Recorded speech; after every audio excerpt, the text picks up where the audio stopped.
Last lecture में आप लोगों ने पढ़ा था what is the best way to remember X-ray. Definition क्या है बेटा इसकी? ये हाई एनर्जी ईएम वेव्स होते हैं।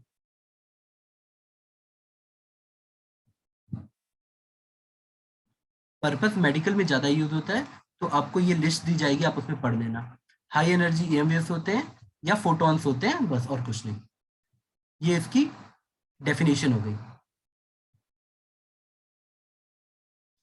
लेकिन अगर आपको इसकी मेमोरी बना के पढ़ना था तो हम लोगों ने क्या डिफाइन किया था बेटा बताओ? ये आपको इस तरह से याद रखना है, ये फोटो इलेक्ट्रिक इफेक्ट का एग्जैक्टली रिवर्स होता है।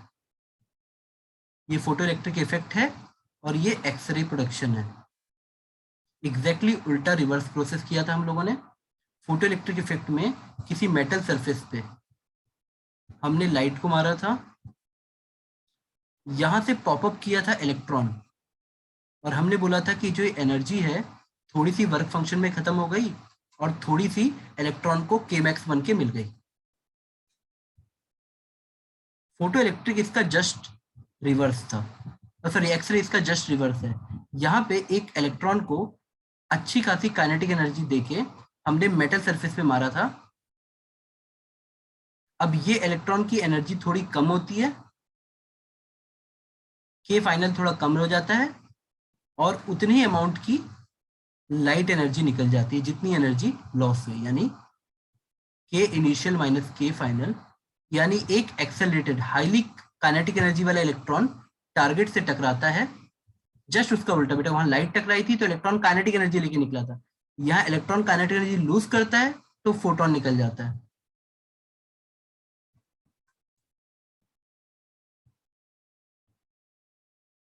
जस्ट उल्टा बेटा। तो ये मैप भी आपके दिमाग में जरूरी है, नोट कर लिया बेटा?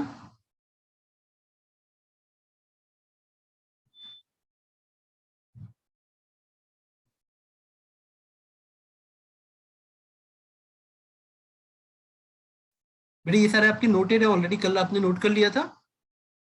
जी जी सर। ठीक है बेटा।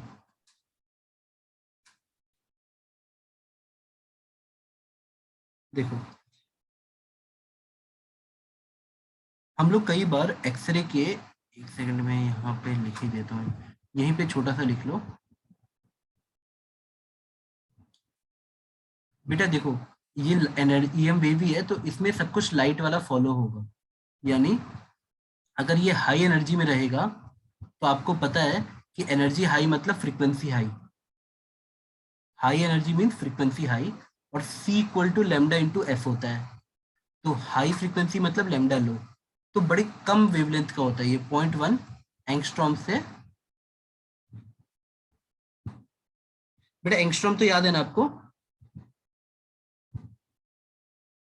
जी ये कितने एंगस्ट्रॉम तक रहेगा बेटा बताओ?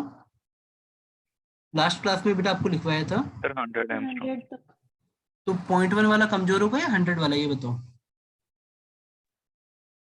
सर 100 वाला। हाँ बेटा, जिसका वेवलेंथ, देखो अब इसमें भी हम लोग एक प्रॉपर्टी डिफाइन करते हैं, ऐसे लिखना, हार्ड एंड सॉफ्ट एक्सरे।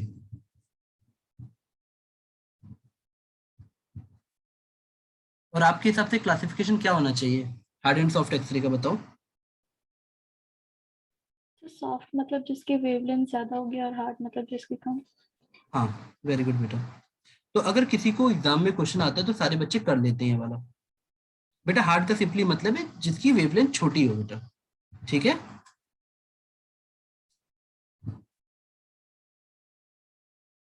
तो रुको मैं इसको बस इसको लिख लो, जिसकी वेवलेंथ थोड़ी सी बड़ी हो और इसकी वेवलेंथ थोड़ी सी छोटी हो। लो वेवलेंथ मतलब हाई, ठीक है? और अगर सेटअप के हिसाब से समझाना हो तो हम सेटअप के हिसाब से भी समझा सकते हैं। अच्छा बेटा ये 0.1 एंगस्ट्रॉम किस में आ जाएगा बताओ? नैनोमीटर में। याद रखना आप इसको नैनोमीटर में भी डिफाइन कर सकते हो। 0.1 एंगस्ट्रॉम कितने नैनोमीटर हो जाएगा बेटा? बेटा ये 10⁻⁻10 होता है।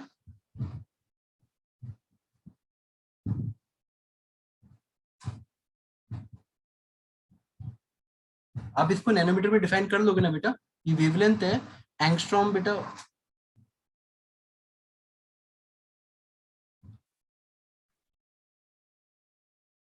तो आप चाहो तो इस पूरे सेटअप को आप नैनोमीटर में डिफाइन कर दो, और फिर ये डिफाइन कर दो कहाँ से कहाँ तक आपका हार्ड रहेगा और कहाँ से कहाँ तक सॉफ्ट रहेगा।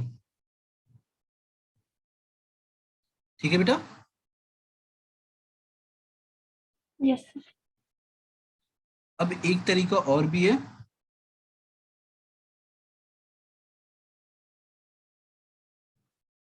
तो आपका, रुको, सेटअप के हिसाब से भी हार्ड एंड सॉफ्ट बोला जा सकता है। अच्छा, आप लोग को कितने बच्चों का एक्सपेरिमेंट वाला सेटअप याद है? हमने इस ट्यूब का नाम लिखवाया था कि बेटा लास्ट क्लास में बेटा?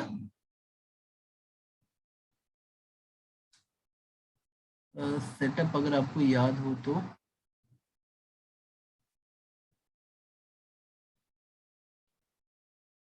इसको शायद मैंने V1 बोला होगा, और यहाँ पे एक टारगेट मटेरियल रहा होगा, और ये H2O कूल्ड रहा होगा, पानी से ठंडा करते हैं जनरली, और ये एक टारगेट मटेरियल रहा होगा जिसकी प्रॉपर्टी भी मैंने लिखवाई थी।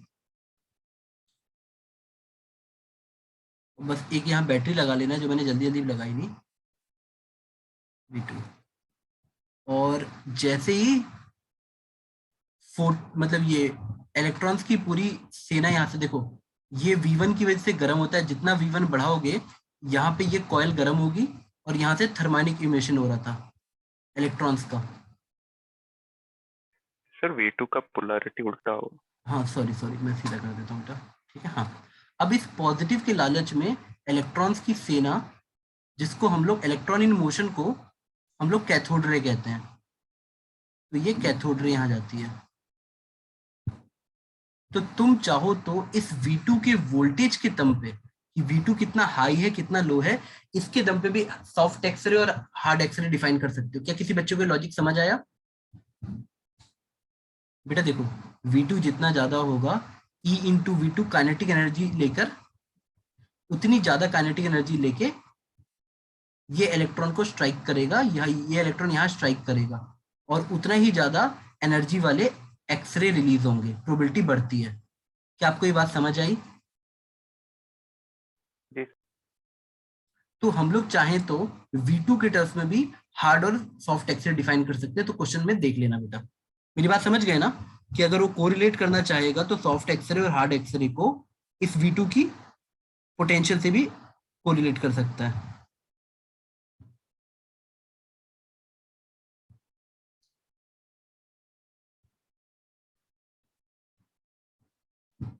कैथोड रे लिख लेना, इलेक्ट्रॉन इन मोशन को हम लोग कैथोड रे कहते हैं, और जो पॉजिटिव से कनेक्ट होता है उसको एनोड कहते हैं, और टर्मिनल वाइज ये कैथोड होगा, और तभी वहां से इलेक्ट्रॉन निकल रहा है, इसलिए कैथोड रे कहला रहा है।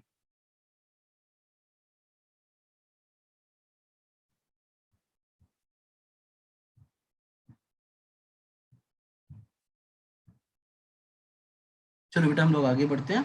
मतलब ये, और ये बेटा ये जो ट्यूब है, इसका नाम मैंने लिखवाया था बेटा,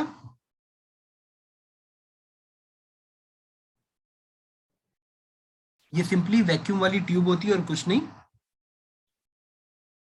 इसको ऐसे लिख लो।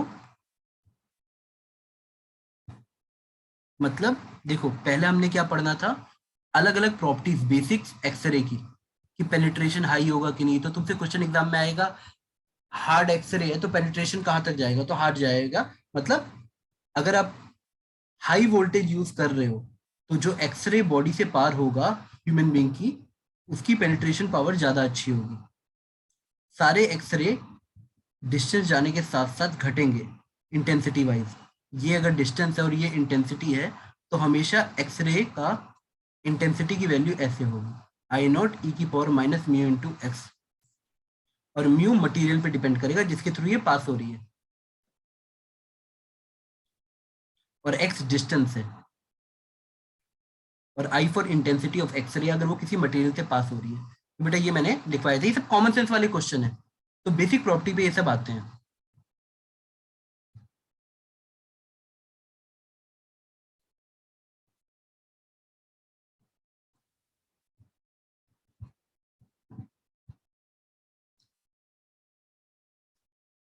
अब बेटा थोड़े से क्वेश्चन हम लोग कर लेते हैं इसके ऊपर, आओ देखते हैं बेटा।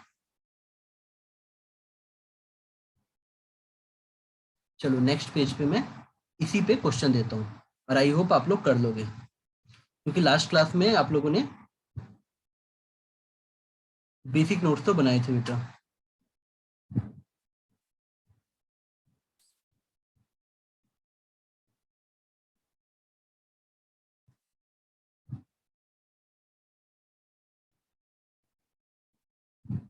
चलो बेटा एक क्वेश्चन करो।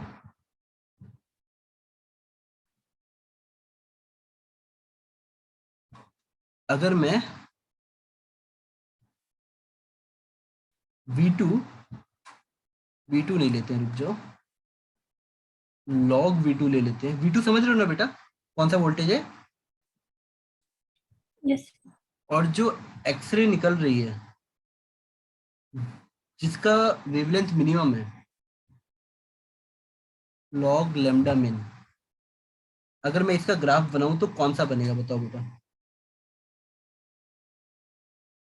किस नेचर का? ऑप्शन दूं क्या मैं आपको? जो हमारी एक्सरे निकल रही थी उसकी मिनिमम वेवलेंथ का और log V2 का ग्राफ बनेगा तो किस नेचर का बनेगा? मैं आपको ऑप्शन दे देता हूँ। चलो मैं इसको ऑप्शन नंबर ए बोल रहा हूँ, आप बताओ मुझे कौन सा ऑप्शन करेक्ट होगा। ऑप्शन नंबर बी में डिफरेंट कलर का इसी में बना दे रहा हूँ, ठीक है? मैं इतनी मेहनत नहीं कर रहा कि मैं 4 ग्राफ बनाऊंगा। ऑप्शन नंबर बी, कलर से पहचान लेना।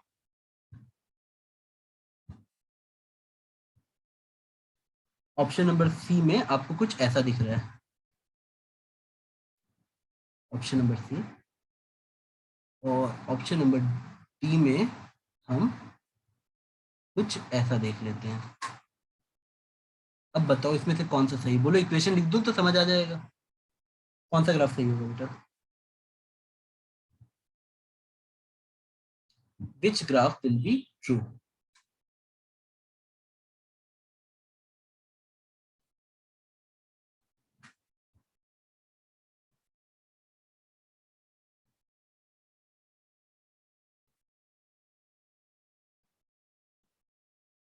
बेटा फास्ट फास्ट फास्ट जल्दी बताओ।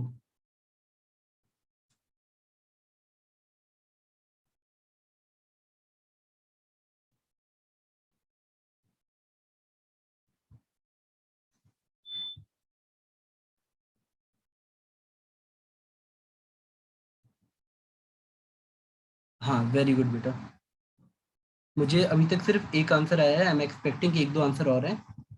बेटा लॉजिक क्या होगा आपका, बोलो। देखो सिंपल सी बात है, मैं आपको एक कॉमन सेंस की बात बताता हूँ। मान लो जो इलेक्ट्रॉन पूरी एनर्जी लेके आया वो इतनी एनर्जी लेके आएगा, उस पर इतना वर्क डन हुआ, वो बेचारा यहाँ कैथोड से निकला, वो इलेक्ट्रॉन इस पॉइंट से यहाँ तक गया, इस पॉइंट से जाने तक यहाँ तक बेटा उस पर इतना वर्क डन हो जाता है। अगर ये पूरा ही का पूरा एक्सरे में बदल जाए फुल्ली, तो Hc/लैम्डा मिलेगा, और वो लैम्डा मिनिमम होगा यानी मैक्सिमम एनर्जी वाला, क्योंकि फुल एनर्जी ट्रांसफर है। तो आपका आंसर आता कि सर देखिए सर, बाकी सब कांस्टेंट है, अगर मैं V2 इंटू लैम्डा मिन एक तरफ लेते आऊं तो देखो बाकी सब चीजें कांस्टेंट है। किसी बच्चे को ये समझ आया यहाँ तक? अब तुम दोनों तरफ लॉग ले लोगे तो क्या मिल जाएगा ये बताओ।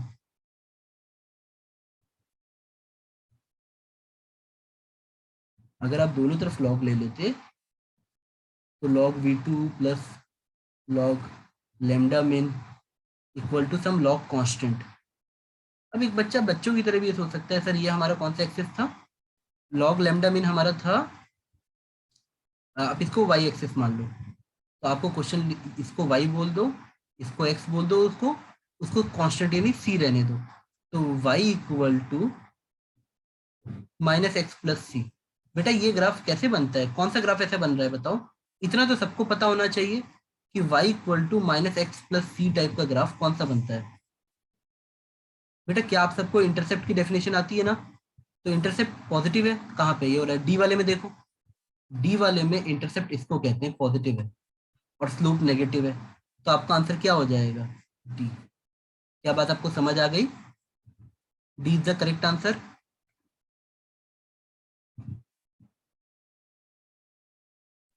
मेरी बात समझे बेटा? D is the correct answer, ये पिंक वाला, दिस इज द ग्राफ। चलो, अब बात यह है कि बच्चों से देखो, चलो मुझे बताओ तुम लोग, मैंने सारे बच्चों को बोला था कि बहुत इजी क्वेश्चन, बेटा प्रॉब्लम क्या आती है ना, बच्चा ना पूरे सिलेबस को ऐसे डिफाइन नहीं करता है। सिलेबस दो पार्ट का होता है हमेशा, कोई भी चाहे सब्जेक्ट हो। एक स्टैटिक डाटा, बच्चे स्टैटिक को इतना इग्नोर करते हैं ना कि चलो इसमें तो समझने कुछ है नहीं, एग्जाम में कर लेंगे या हो जाएगा। और एक डायनेमिक या जिसमें कॉन्सेप्ट लगते हैं, डायनेमिक या जो भी तुम डिफाइन करना चाहो, जो कॉन्सेप्चुअल पार्ट है, जो तुम्हारा प्रेजेंस ऑफ माइंड लेगा। तो बच्चे कई बार इसके चक्कर में इतना परेशान रहते हैं कि पूरे चैप्टर में हो सकता है 3 पॉइंट हो, 4 पॉइंट हो, वो पूरे स्टैटिक डेटा को मिस कर देते हैं, और इसकी वजह से उनका 60% सिलेबस डूब जाता है और कभी स्कोर नहीं कर पाते हैं। मैं एग्जांपल लेके समझाता हूँ। मान लो मैंने तुमको क्वेश्चन दे रहा हूँ, मैंने आप सबसे बोला था ईएम वेव स्पेक्ट्रम हल्का सा पढ़ लेने के लिए, हल्का सा। ईएम वेव मतलब बेसिक वाला एनसीईआरटी खोलो, सिर्फ ये देख लो कि ऊपर कौन आता है। सबसे ऊपर गामा आता है, फिर एक्सरे आता है, फिर अल्ट्रा वायलेट आता है, एनर्जी वाइज बोल रहा हूँ, ये हाईएस्ट है गामा। फिर विबग्योर आता है, यानी हमारा विजिबल, और उसके बाद इंफ्रारेड, उसके बाद आपकी माइक्रोवेव्स आना शुरू हो जाएंगी। तो बच्चा इसमें कितना टाइम लगता है? कोई टाइम नहीं लगता है। और उसमें भी अगर बच्चा दिमाग वाला है, एक्सरे का वेवलेंथ उसको याद है, वॉयलेट का वेवलेंथ उसको याद रहता है, 400 नैनोमीटर, बहुत बार पढ़ोगे, और इसका 700 नैनोमीटर। तो कोई बच्चा चाहे तो एग्जाम हॉल में भी इन सबकी फ्रीक्वेंसी निकाल सकता है, क्योंकि C equal to lambda into F रहेगा हमेशा। एग्जाम में उसको क्वेश्चन आता है इतने इजी लेवल का और वो छोड़ के आएगा। देखो क्वेश्चन दिया हुआ है कि 4 किलोवाट पावर है और इससे 10 टू पावर 21 फोटॉन्स प्रोड्यूस हो रहे हैं पर सेकेंड।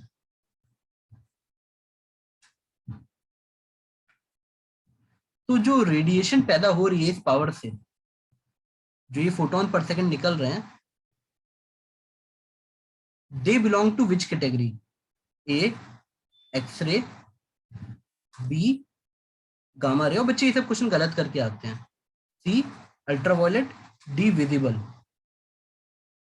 बताओ बेटा फास्ट, किस कैटेगरी में आएगा ये चीज?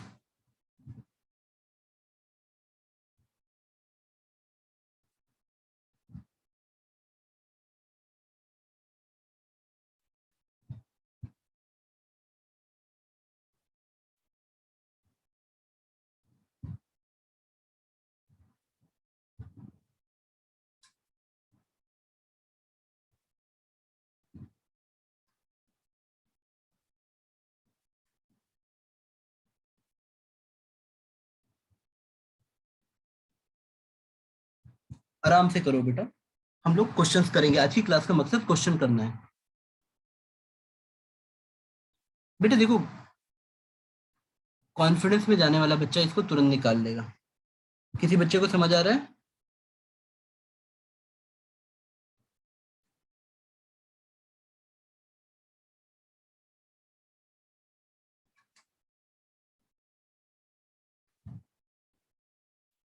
वेरी गुड बेटा, मुझे सुराजित का आंसर आया है। चलो देखते हैं मेथड क्या होगा बेटा।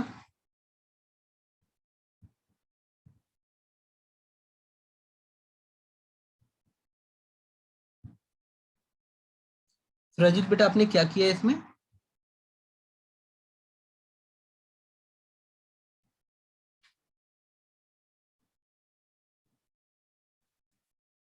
हाँ बेटा, देखो इंटेंसिटी होती है total energy per unit area per unit time. अब अगर मैं एनर्जी पर यूनिट टाइम की बात करूं तो ये कहलाती है पावर।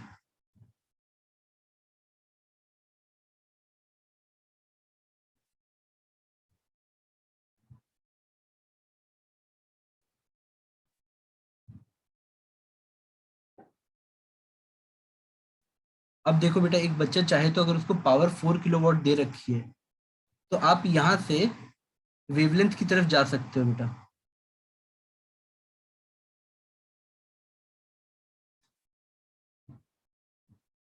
अब बेटा देखो, इतनी इजी बना दो, फोर इतना दे रखा है, अब इसको सीधे यहाँ पे लेते हो। एक फोटोन में कितनी एनर्जी होती है नहीं पता, एच न्यू मान लेते हैं पर पैकेट, तो 10 to the power 21 into H new पर सेकेंड एनर्जी निकल रही है। अब इसको इक्वेट कर दो, आपका यहाँ से न्यू आ जाएगा, और न्यू को भी तुम चाहो यानी फ्रीक्वेंसी को भी चाहो तो c/λ लिख सकते हो। अगर मैं यहाँ पुट कर दूं 4 × 10⁻³ इक्वल टू 10⁻21, एच न्यू की जगह c/λ, एच सी की वैल्यू बेटा देखो, जो बच्चे एग्जाम निकालते हैं ना उनमें और बाकियों में क्या अंतर होता है वो ये याद करके जाते हैं कि एच सी कितना है। एच की वैल्यू ऐसा नहीं किसी को नहीं पता रहती जो, लेकिन जो बच्चे प्रैक्टिस करते हैं उनको ये सब याद हो जाता है बेटा, उनको एच सी की वैल्यू याद रहेगी ताकि जल्दी जल्दी क्वेश्चन कर लें। बेटा प्लीज मुझे बताओ लैम्डा कितना है, आप लोग कैलकुलेशन कर रहे हो ना, लैम्डा की वैल्यू कितनी आई बताओ। सुरजीत बेटा बताओ, मैसेज करो, आपने वैल्यू पुट की होगी ना यहाँ पे एच की, और सी 3 × 10⁸ होता है, तो लैम्डा की वैल्यू कितनी आई।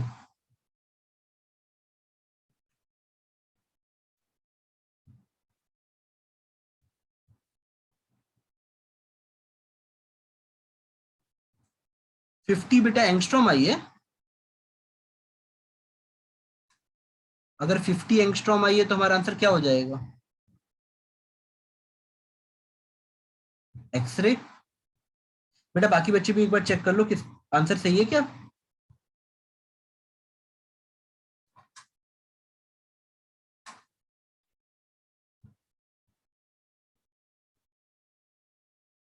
चलो मैं मान के चल रहा हूँ सुरजीत ने आंसर सही निकाला होगा। हाँ बेटा, अगर कैलकुलेशन इधर उधर है तो तुम देख सकते हो, अगर मेरा आंसर मेरी वेवलेंथ की वैल्यू और छोटी जाती, 0.1 एंगस्ट्रॉम से छोटी आती, तो मैं बोल देता ये एक्सरे से भी स्ट्रांग वाला है, तो मेरा आंसर गामा हो जाता। कैलकुलेशन आप लोग चेक कर लेना, अगर एक्सरे की रेंज से मेरा आंसर कम आ जाता, क्योंकि उनको पता है कि बच्चों ने एक्सरे पढ़ा है तो ये रेंज याद होगी, विजिबल की याद होगी, तो ये दो रेंज देख के बच्चे सारे आंसर दे देते क्वेश्चन के ऑप्शन से देख के। देखो चारों ऑप्शन तुम दे सकते हो, अगर इस रेंज में आता और इस रेंज में आता तो सबको पता रहता है, और बाकी दोनों उसके आगे पीछे करके दे सकते थे आंसर। चलो आगे बढ़ते हैं। अब मैं एक क्वेश्चन देता हूं, तो मैं मोजले लॉ से शुरू करता हूं बेटा, इसके क्वेश्चन शुरू करते हैं, आ जाओ। हमने क्या देखा था, मोजले लॉ का थोड़ा सा बैकग्राउंड बता देता हूं कि हमने क्या देखा था, जो इलेक्ट्रॉन उस टारगेट मटेरियल से टकराने जा रहा था, अगर टारगेट के न्यूक्लियस को मैं एक बहुत बड़ा एरिया का बताऊं, तो ये न्यूक्लियस जहां होगा वो पार्ट बहुत सेंटर में रहेगा, बहुत छोटा रहेगा, तो ये जितने कैथोड रे आ रहे हैं ये जितनी दूर से इससे गुजरेंगे उनकी कम एनर्जी निकलेगी, मतलब ये जितनी पास से निकलेगा उतना ज्यादा ये एनर्जी लूज करेगा डीएक्सेलरेट करके, इतना कम इतना कम। इससे क्या है, मतलब सोचो इस इलेक्ट्रॉन की अच्छी खासी एनर्जी लूज हुई, पहले वाले की, दूसरी की कम एनर्जी लूज हुई, तीसरे की और कम लूज हुई, तो जब भी टारगेट मटेरियल से इलेक्ट्रॉन पास करेगा तो एक एच न्यू जो निकलेंगे, सबके लिए एच न्यू अलग अलग निकलेगा, सबके लिए जो एच न्यू निकलेगा वो अलग अलग निकलेगा, न्यू 1 2 3। बट जितना ज्यादा, बेटा देखो सबसे ज्यादा क्वांटिटी हमेशा किसकी रहेगी, जो दूर वाले होंगे, मतलब कुछ एक ऐसा ग्राफ बनना स्टार्ट होगा किसके बीच में, ये इंटेंसिटी और लेमडा के बीच में। अगर हम देखें तो ये ग्राफ कुछ तुम्हें ऐसा दिखेगा, तो ये था बेटा कॉन्टिन्यूस एक्सरे, उसमें स्पाइक्स जो थी वो,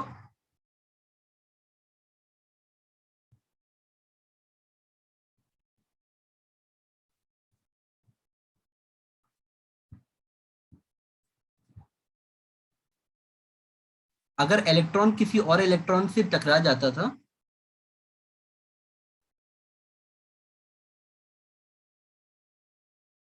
अगर इलेक्ट्रॉन किसी इलेक्ट्रॉन से टकरा जाएगा तो बेटा क्या होता है, तब ये स्पाइक्स बन जाती हैं। तो मोजले एक साइंटिस्ट है बेटा, आप लोग को ये याद है कि मैं पूरा डिटेल में जाऊं, टाइम भी लगेगा बेटा, जल्दी बताओ। तो याद एक है। बार बता दीजिए। अच्छा ठीक है, मैं बता देता हूँ। देखो बेटा, मैंने बस इतना कहा था कि जब आप न्यूक्लियस के पास पास से गुजरोगे, तुम सिंपली एक वो बना लो कि सर ये न्यूक्लियस है और इलेक्ट्रॉन्स बहुत दूर दूर रहते हैं बेटा। तो जब भी तुम, ये टारगेट एटम है, तुम जो इनकमिंग कैथोड रे को देखोगे तो मैक्सिमम न्यूक्लियस से दूर से पास कर जाएंगे, तो वो डीएक्सेलरेट कम होती हैं, तो उनकी एनर्जी का लॉस कम होता है। और जो जितना ज्यादा इसके पास से गुजरेगा न्यूक्लियस के, उसकी एनर्जी हो सकता है बहुत लूज हो जाए। तो जो बिल्कुल सही सामने ही से पड़ जाएगा, उसकी एनर्जी सबसे ज्यादा लूज होगी और वो लैम्डा कट ऑफ बनेगा। ये लैम्डा वही कट ऑफ है जो हम मिनिमम बोल रहे थे। मतलब ये मैक्सिमम कन्वर्जन है, ये वही लैम्डा है जो यहाँ पे हमने ऐसे लिया था कि ये पूरी की पूरी ही एनर्जी, ये पूरी की पूरी एनर्जी एक्सरे में कन्वर्ट हो जाए। मतलब ये वाली पूरी ई इंटू वी, सॉरी, ये पूरी की एनर्जी एक्सरे में कन्वर्ट हो जाए। उसके बाद हर एक की एनर्जी अलग अलग होती है और यही हम कॉन्टिन्यूस एक्सरे बनाते जाते हैं। इंटेंसिटी ज्यादा क्यों हो रही है बेटा? क्योंकि ये जो इलेक्ट्रॉन से दूर दूर जा रहे हैं, मतलब न्यूक्लियस से दूर दूर जा रहे हैं, उनकी काउंट ज्यादा है। तो ऐसे वेवलेंथ जो न्यूक्लियस से दूर है, उनकी संख्या ज्यादा है, तो उनकी इंटेंसिटी ज्यादा है। अब ये जो कैरेक्टरिस्टिक एक्सरे, ये वो है कि अगर तुम टकराते हो, सपोज कोई एक इलेक्ट्रॉन आया और वो किसी इस इलेक्ट्रॉन को यहां से उखाड़ दिया और इसके ऊपर वाले शेल से ये गैप भरने के लिए आ गया, या तुम ऐसे देख लो, रुको,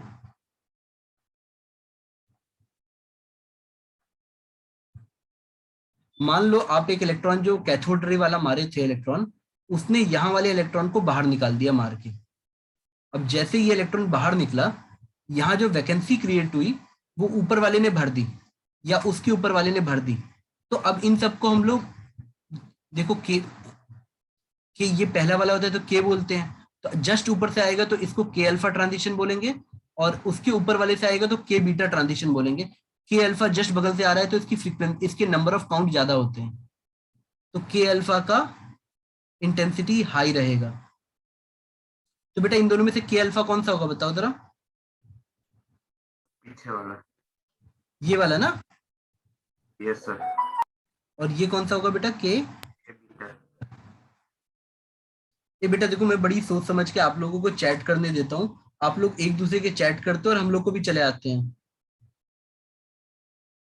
मैंने बीच में स्टूडेंट टू स्टूडेंट चैट बंद कर दिया था, फिर मुझे लगा नहीं बच्चे पढ़ाई की बातें कर रहे होंगे।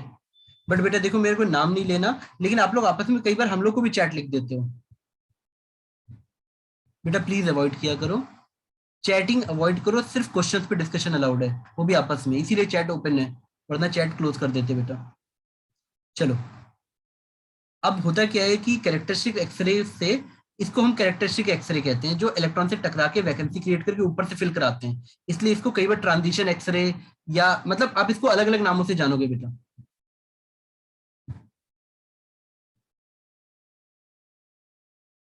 इसी से कनेक्टेड है मोजले लॉ। आपकी बुक में, मैं सही बता रहा हूँ बेटा, आप कुछ ना पढ़ो, बस आप उसको ना एज ए फॉर्मूले की तरफ पढ़ जाओगे तो भी आपका काम चल जाएगा। कि अगर आपको किसी ने पढ़ा दिया कि इतना करके, तो भी आपका काम चल जाएगा। आपको मोजले लॉ इससे ज्यादा नहीं जानना है। बट जो बच्चे सही में थ्योरी से कनेक्ट करते हैं, उनको कुछ 2-3 न्यूमेरिकल करने चाहिए। मोजले एक साइंटिस्ट था जिसने पीरियोडिक टेबल को बनाने में, इंप्रूव करने में बहुत मदद की थी। उसने बोला था, अब इसको थोड़ा ढंग से लिख लो बेटा, ये क्या है, ये फ्रीक्वेंसी है,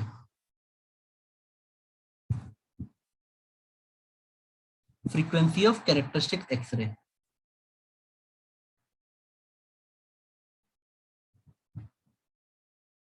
कितना लिख लिया बेटा?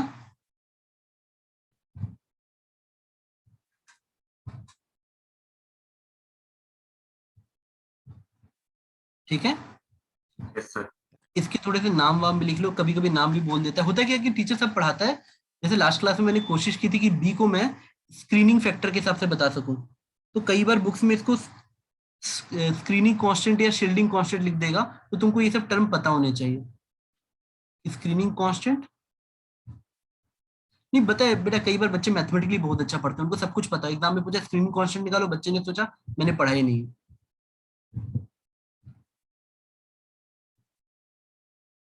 शील्डिंग कांस्टेंट, और ये सिंपली प्रोपोर्शनैलिटी कांस्टेंट कहलाता है। A is simply proportionality constant, B is called screening constant.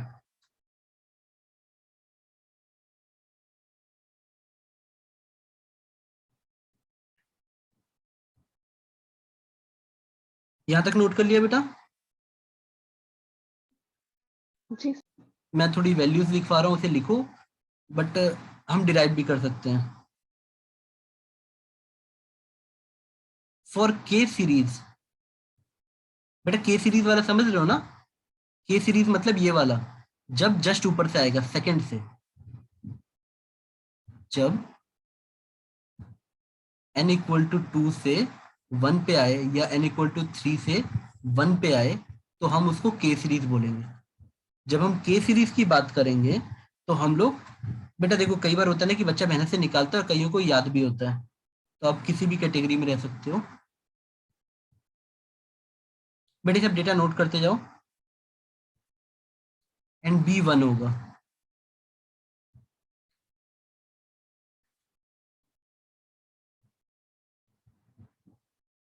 Are बेटा वही है, रिडबर्ग कांस्टेंट।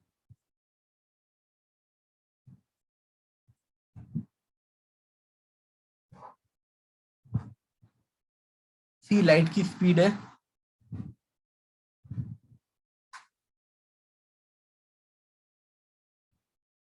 फिर एल सीरीज के लिए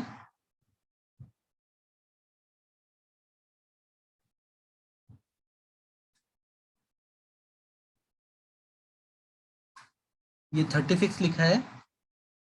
आपका जो बी है 7.4 आता है अप्रोक्सीमेटली। ठीक है बेटा, अब मैं इसको लॉजिक से तो समझा सकता हूं, पर ये एग्जैक्ट वैल्यू इंपिरिकल या एक्सपेरिमेंटल है, तो एक्सपेरिमेंटल वैल्यू एग्जैक्ट नहीं बता पाऊंगा, मतलब लॉजिक से बता सकता हूँ कि कैसे ये ट्रांजिशन होता है। हमने शील्डिंग इफेक्ट को क्या बोला था, जैसे लास्ट क्लास में मैं बोल रहा था, बट ये डेटा एक्सपेरिमेंटल ही रहेगा, ए और बी की वैल्यू। तो बेटर आप याद कर लो इसको, इंपेरिकल या एक्सपेरिमेंटल डेटा है। यहां तक नोट कर लिया बेटा?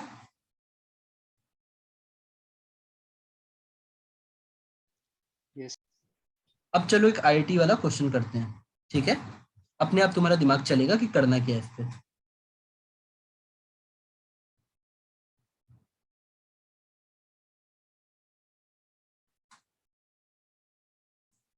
बेटा न्यूमेरिकल करना चाहोगे या कॉन्सेप्चुअल पहले?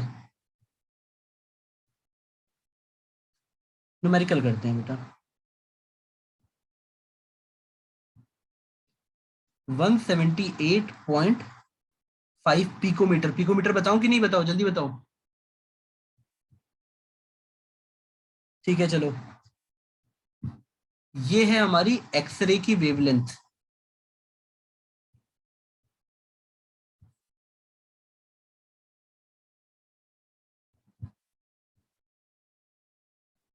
Of copper. एटॉमिक नंबर बेटा 9 एंड 71 है पिकोमीटरी फॉर मोलिबेडनम।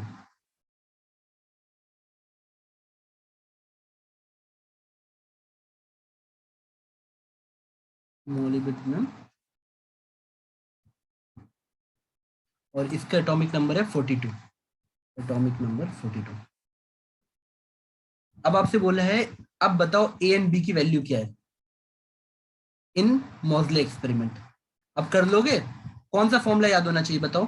क्या इसके लिए तुम्हें रॉकेट साइंस चाहिए कि सिर्फ इतना चाहिए?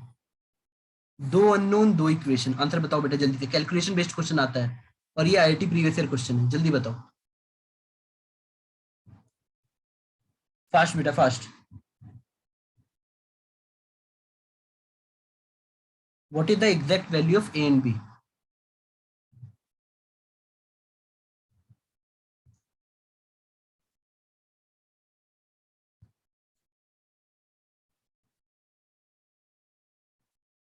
बेटा वो आप लोगों से चालू हैं, उन्होंने कहीं नहीं लिखा है कि के सीरीज है या एल सीरीज है।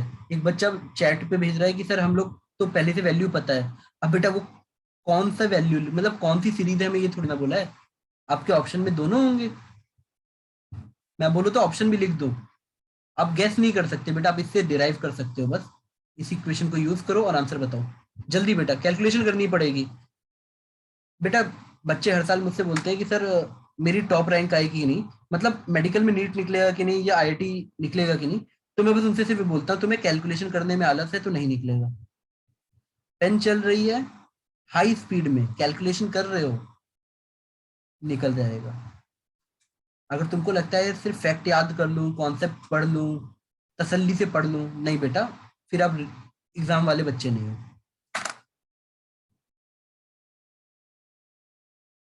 बेटा जल्दी से आंसर बताओ, ए और बी की वैल्यू कितनी आ रही है।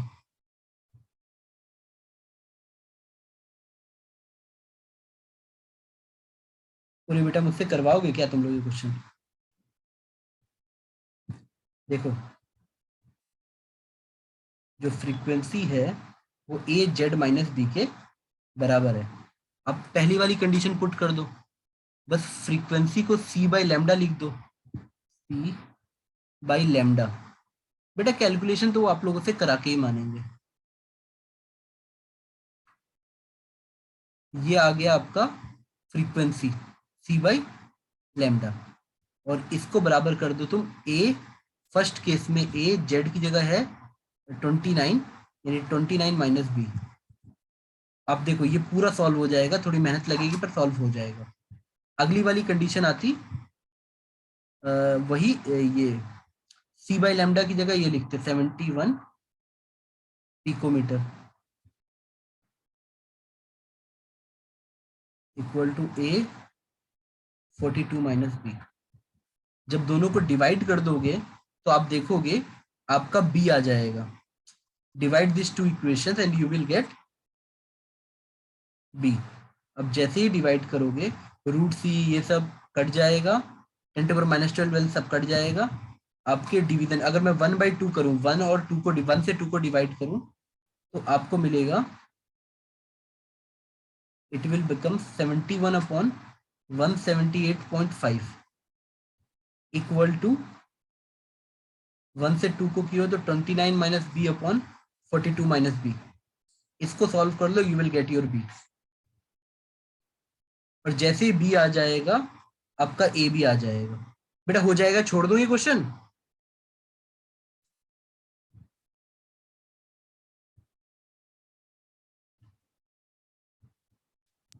Yes, sir. चलो अब एक क्वेश्चन कॉन्सेप्चुअल करो।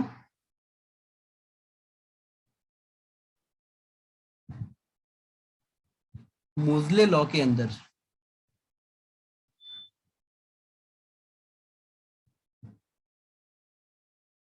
जो हम ये फॉर्मूला लिख रहे हैं, बेटा मैं कई बार एफ को न्यू भी लिखता हूं तो थोड़ा sorry A Z minus B. इस फॉर्मूले में ऑप्शन से करते हैं ए बी सी डी। थोड़ा पेशेंस से बेटा सोच के आंसर देना, जल्दी मत देना। A comma B both depends on material. ठीक है, both are independent of material.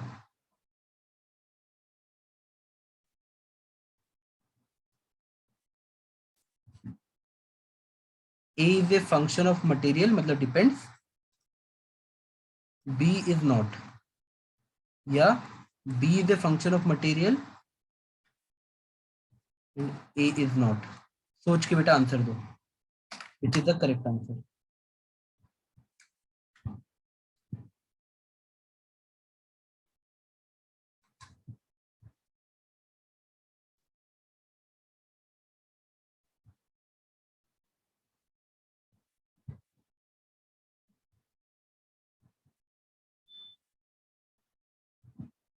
Hint दूं बेटा, क्वेश्चन ऐसे आएंगे बेटा, अंडरस्टैंडिंग भी चेक करेंगे आपकी। चलो मुझे आंसर आ रहा है, बढ़िया है बेटा। आप लोग का बैच सही में अच्छा है पढ़ने में। देखो एक सिंपल सी बात है, अगर कोई बच्चा सिर्फ ऑब्जर्वेशन अच्छी रहता है, वो क्लास में भी फोकस्ड है, तो बोलेगा सर पिछला क्वेश्चन देख लेते हैं। पिछले क्वेश्चन में अगर मुझे ये वेवलेंथ अलग दी होती, अगर ये वेवलेंथ अलग होती तो ए और बी की वैल्यू अलग आ जाती।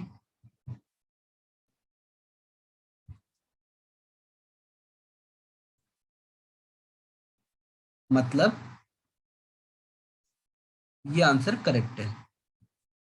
ये सिर्फ आपके एक्सरे पे डिपेंड करता है, ए एंड बी।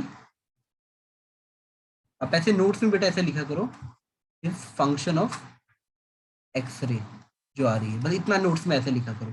अब ये बाकी जगह भी कंटिन्यू रहेगा।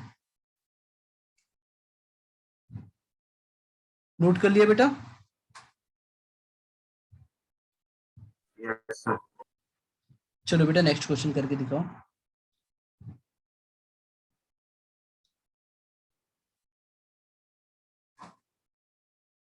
ये बेटा 2014 का क्वेश्चन है।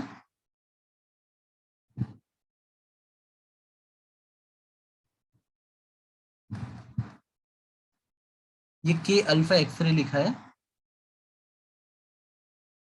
कॉपर का। एटॉमिक नंबर बेटा अभी जस्ट लिखवाया था 29 है। और ये मोलिब्डेनम वाला, इसका एटॉमिक नंबर 42, कॉपर का 29। और आपसे सिर्फ इतना पूछा है कि लेमडा कॉपर और लेमडा मोलिब्डेनम का रेशियो क्या होगा। आपको 4 ऑप्शन दिए हैं।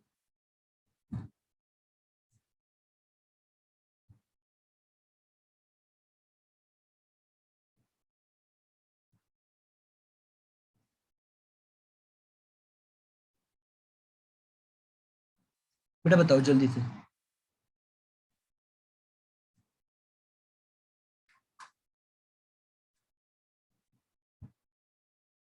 सर लैम्ब्डा कॉपर की बात करें। क्या बेटा? सर लैम्ब्डा कॉपर और ब्रैकेट में बेटा मुझे आवाज क्लियर, लैम्डा पूछ रहे हो बेटा? हेलो? तो ब्रैकेट में क्या है लिखा है? वो के अल्फा एक्सरे लिखा है, ये इंपॉर्टेंट है, अगर ये लाइन मिस कर गए तो आंसर नहीं आ सकता। के अल्फा एक्सरे दोनों के लिए वही है, दोनों में ही हमें के सीरीज लेना है, इसके बिना आंसर नहीं आएगा। और आपको ये रेशियो बतानी है कितनी है।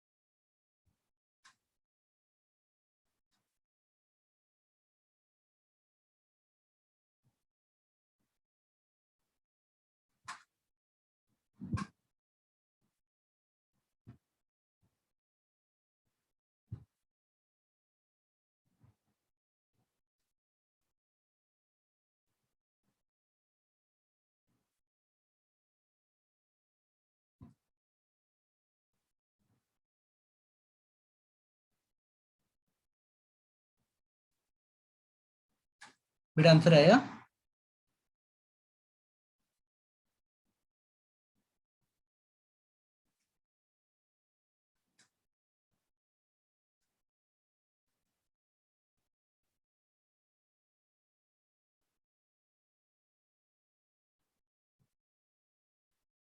अब देखो यहाँ पे एक बच्चे की थोड़ी सी याद करने की ताकत काम आ जाती है। बेटा अब मुझे बताओ, जिस बच्चे को याद रहता उसके लिए ये वाली फॉर्मूला याद रहता, हाँ या ना? देखो बेटा ये याद रहता तो बच्चे के लिए बन जाता कि सर के सीरीज के लिए पूछा है। अच्छा अच्छा सर, के सीरीज के लिए तो ए मिल गया, ए याद भी नहीं है, मतलब बी याद है, उस बच्चे को सिर्फ बी याद है, तो उसकी तो ऐश हो गई। क्यों? वो बोलेगा सर देखो ये मेरी फ्रीक्वेंसी का फॉर्मूला है। बेटा मैं उस पेज पे आके लिखता हूँ। जिस बच्चे को इतना पूछा है उसको सिर्फ के अल्फा सीरीज पता लगे कि सर बी तो रिफेक्टिवली 1 होता है और ए तो प्रोपोर्शनलिटी में कट ही जाएगा, तो उसका ये हुआ फ्रीक्वेंसी इज डायरेक्टली प्रोपोर्शनल या frequency is equal to A Z-1, उसको लेना है और इसी को चिपका देना है।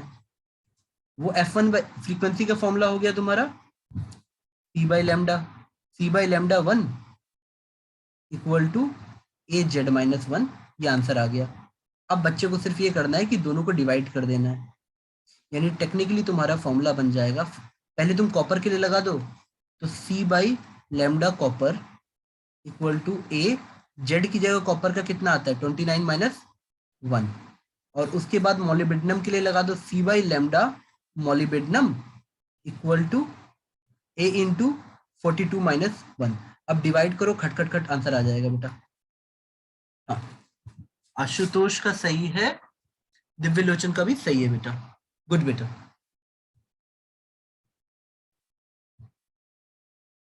क्या बेटा हम आगे बढ़ जाएं?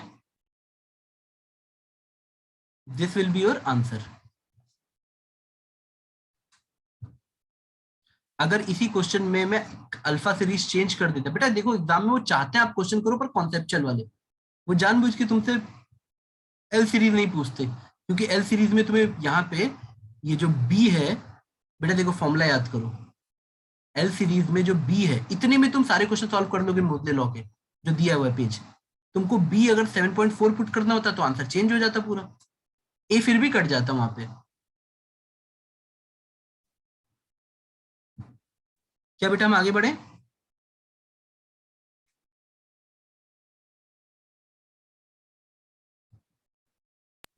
Yes, sir. Yes, sir. चलो फिर एक क्वेश्चन और करके दिखा दो।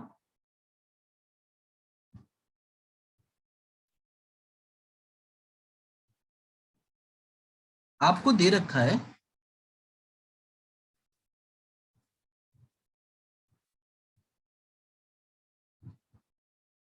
हाँ बेटा हाँ,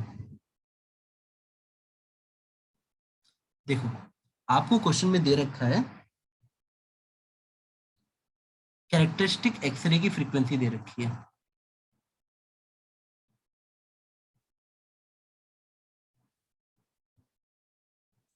और फ्रीक्वेंसी वैल्यू दे रखी है 4.2 इंटू 10⁻18 हर्ट्ज दे रखी है, और आपको बोला ये तब है जब एल से के में जा रहा है। आपको ऐसा लिखा है कि एक transition took place from L shell to K shell और then the frequency produced is this much. आपको रिडबर्ग कांस्टेंट की वैल्यू दे रखी है। बेटा किसी भी अच्छे एग्जाम में, चाहे वो नीट हो चाहे जेई हो, वो आपको कभी भी फैक्टर ज्यादा याद नहीं कराएंगे, सब दे देते हैं। आप याद करके जाओ ताकि आप जल्दी कर पाओ।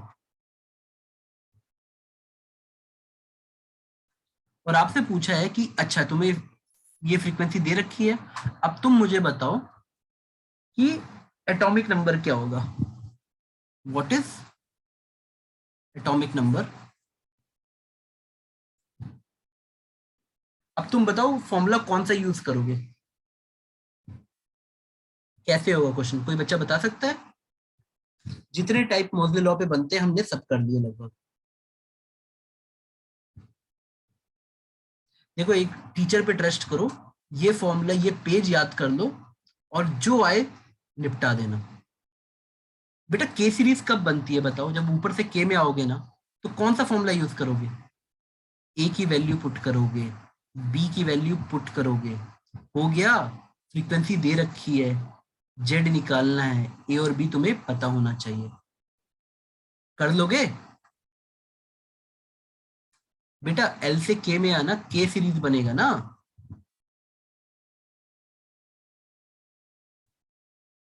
देखो फ्रीक्वेंसी की वैल्यू दे रखी है 4.2 इंटू 10⁻18,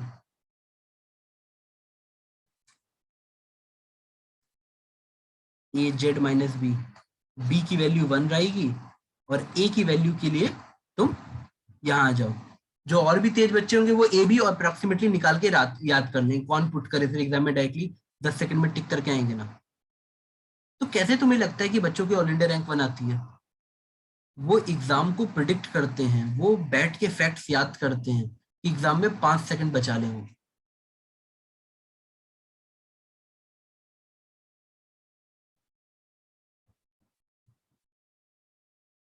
बेटा ये सॉल्व कर दोगे, छोड़ दें?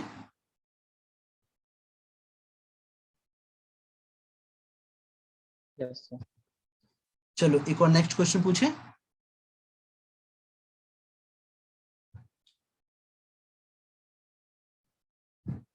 Next is property based question है बेटा। मैं आपको 4 स्टेटमेंट देता हूं, आप इसमें से सही और गलत लॉजिक के साथ बताना। ट्रू बताना है, ट्रू कौन सा है।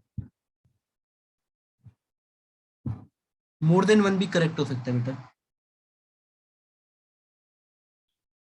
पहला है इंटेंसिटी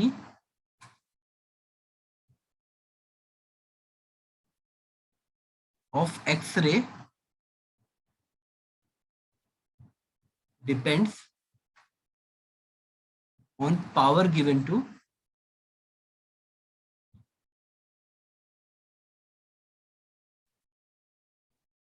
वो जो कुलिश ट्यूब को पावर देते हैं ना बेटा, उस पर डिपेंड करती है।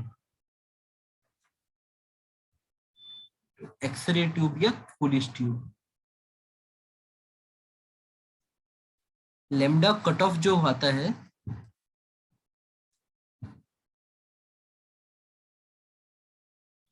ये kinetic energy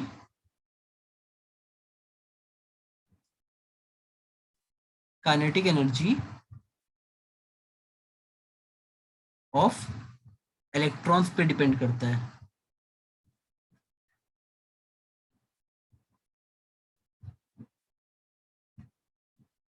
lambda cut off Z target पे, टारगेट के एटॉमिक नंबर पे डिपेंड करता है। डिपेंड बेटा ये मैं डिपेंड वाले के लिए यूज कर रहा हूँ, आप सही से लिखना, आप ऐसे मत लिखना।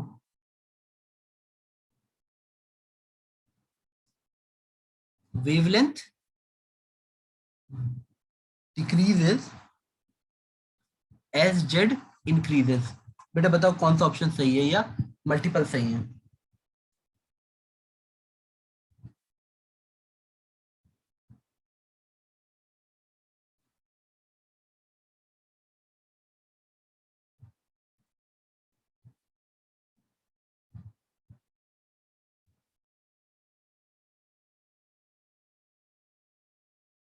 बताओ बेटा कौन सा आंसर सही है? अगर आप कूलिश ट्यूब को महसूस कर लोगे तो आपका आंसर आपको पता लग जाएगा।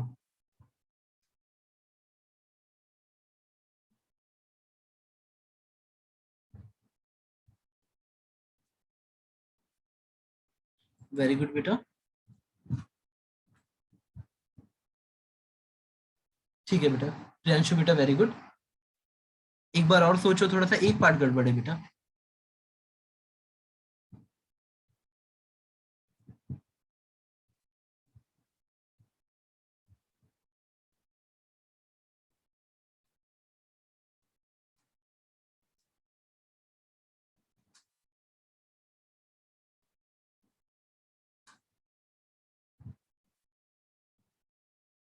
चलो मैं डायग्राम से समझा देता हूँ।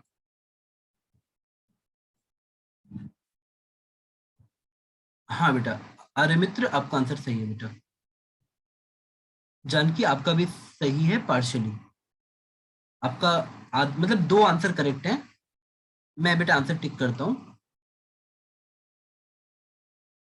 ये दोनों करेक्ट आंसर है। हाँ वेरी गुड बेटा। आशुतोष आपका दोनों सही है, ठीक है। चलो मुझे ये बताओ,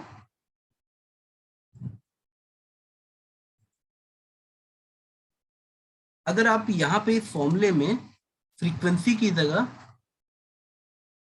c बाई लैम्डा रख दोगे तो ये तो मतलब इट्स वेरी क्वाइट ऑब्वियस कि अगर मैं लैम्डा को बढ़ाऊंगा, देखो बेटा आप फीलिंग लेके देख लो, ये लोग इनवर्सली रिलेशन में है। अगर आप लैम्डा निकालोगे मतलब जेड बढ़ेगा तो लैम्डा घटेगा, तो ये बात तो आपकी डायरेक्टली सही हो जाएगी, ये वाली। अब इंटेंसिटी ऑफ एक्सरे पे आते हैं, मतलब कितने ज्यादा निकलेंगे बेटा, अब ये बताओ।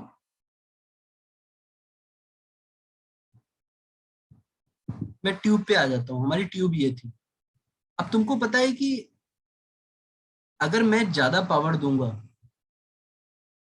तो बेटा यहाँ से जो नंबर ऑफ इलेक्ट्रॉन्स निकलने वाले हैं वो ज्यादा निकलेंगे, थर्मोनिक एमिशन ज्यादा होगा, और ज्यादा पावर निकलेगा तो बेटा वहां से नंबर ऑफ एक्सरे भी बढ़ जाएगा ना। मतलब जितना ये इसकी इंटेंसिटी अच्छी होगी इलेक्ट्रॉन्स की, मतलब इसका, उतना ही ज्यादा एक्सरे की इंटेंसिटी बढ़ेगी।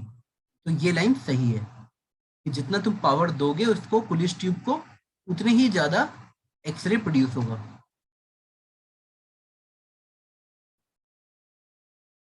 अब क्या बी गलत है? ऐसे बी गलत क्यों है बेटा, बताओ।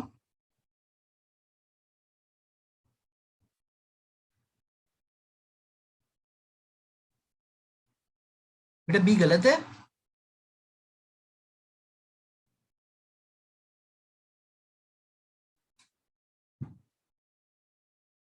बेटा बी गलत है क्या? बी भी सही है।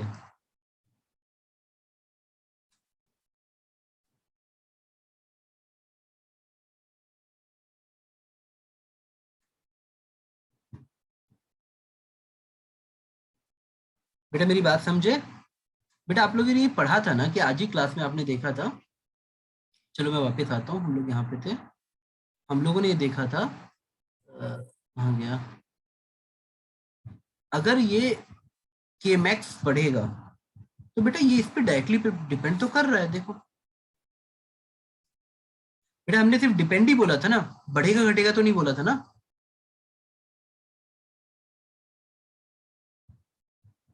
तो आपका आंसर क्या हो जाएगा बेटा? A B D correct option हो जाएगा। यहां तक कोई डाउट बेटा? आगे बढ़े।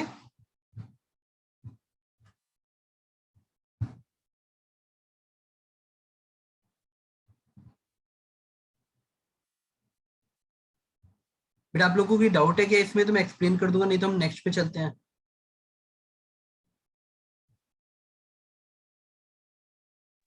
No sir. चलो बेटा याद रखना बेटा, जितनी ज्यादा हम, ठीक है, मैं बी पे ध्यान नहीं दिया था बेटा, बी भी करेक्ट है, ठीक है। चलो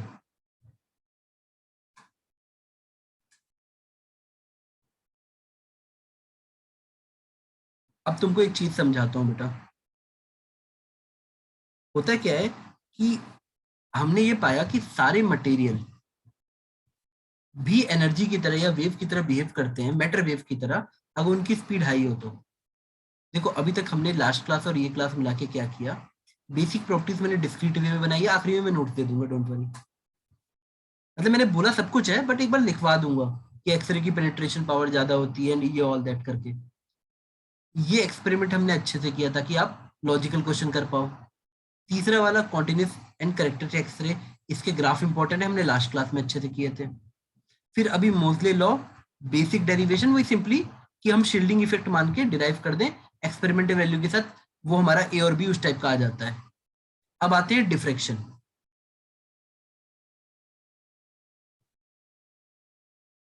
एंड डिफ्रैक्शन क्यों होता है बेटा?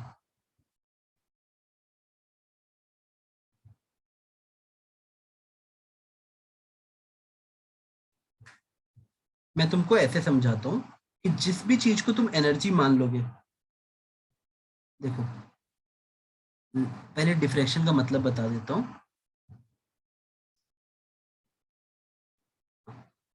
ये वर्ड हम लाइट में दोबारा पढ़ेंगे, डोंट वरी, और वहां डिटेल में पढ़ेंगे वेव ऑप्टिक्स में। डिफ्रैक्शन क्या होता है, मैं एक छोटा सा एग्जांपल देके समझाता हूँ। कोई ऑब्स्टेकल आया, जैसे ये लाइट आ रही है, लाइट यहाँ से ऐसे आ रही है, यहाँ सोर्स है, तो टेक्निकली अगर सामने एक ऑब्स्टेकल है तो ये लाइट को कैसे भी करके ऐसे पास होना चाहिए। बट हम लोग को क्या दिखता है, लाइट ऐसे जाने के साथ साथ ऐसे भी जाती है, मतलब लाइट डिफ्रैक्ट हो रही होती है, फैल रही होती है। स्ट्रेट लाइन बिहेवियर ना शो करके लाइट ऐसे, मतलब उसकी मैक्सिमम रेज यही रहती है इसी लाइन में, स्ट्रेट लाइन में, बट लाइट धीरे धीरे ऐसे कर रही होती है। और ये इफेक्ट विजिबल तब होता है तुम घर की छत पे जाके पुराना वाला एवरेडी का टॉर्च जलाना, तो तुमको ऐसे लगेगा जो बीम ऑफ लाइट है वो धीरे धीरे ऐसे हो रही है, धीरे धीरे स्टार्टिंग में स्ट्रेट लाइन दिखेगी पर बाद में वो ऐसे होती जाएगी। बेटा पता नहीं शायद तुम लोग टॉर्च लेके छत पे कभी गए हो और आसमान में लाइट मारो तो तुमको ऐसे लगेगा वो बीम फैल रही है। तो दिस इज कॉल्ड डिफ्रैक्टिंग पैटर्न, कि लाइट अपना पाथ बेंड कर रही है, bending of the ray of light. क्या आपको ये बात समझ आई? Yes, sir. Yes, sir. Light में ये चीज हम दोबारा पढ़ेंगे, चलो बेटा अच्छे से पढ़ेंगे वहां पे कि देखो रे ऑप्टिक्स में हम ये मान लेते हैं कि लाइट स्ट्रेट लाइन है कुछ दूरी तक और कुछ डिस्टेंस के बाद वो वेव या एनर्जी की तरह बनके स्प्रेड होती है, मतलब bending, this is called diffraction. अब अगर इलेक्ट्रॉन एंड अदर सब atomic particles at high speed ये फॉर्मूला फॉलो करेंगे h/p, तो इसको हम लोग कहते हैं मैटर वेव। मतलब चाहे वो कोई भी चीज हो, इलेक्ट्रॉन हो, कोई भी छोटी सी चीज हो, अगर उसकी स्पीड हाई होती है तो वो मैटर वेव की तरह बिहेव करती है, लैम्डा इक्वल टू h/p। तो अगर इलेक्ट्रॉन वेव की तरह बिहेव करेगा तो वो डिफ्रैक्शन भी दिखाएगा, और ये बात एक्सपेरिमेंट में ट्रू हुई। जब एक्सपेरिमेंट किया गया तो हमें पता चला कि एक्सरे भी डिफ्रैक्शन पैटर्न शो करती है। तो इससे हमारी एक चीज और कंफर्म हुई कि छोटे पार्टिकल यानी इलेक्ट्रॉन नहीं होगा, इलेक्ट्रॉन क्लाउड होगा या एनर्जी होगी, मतलब छोटे पार्टिकल एग्जैक्टली वेव की तरह बिहेव करते हैं एट ए हाई स्पीड। तो आओ मैं एक डायग्राम बना के समझाता हूँ थोड़ा सा।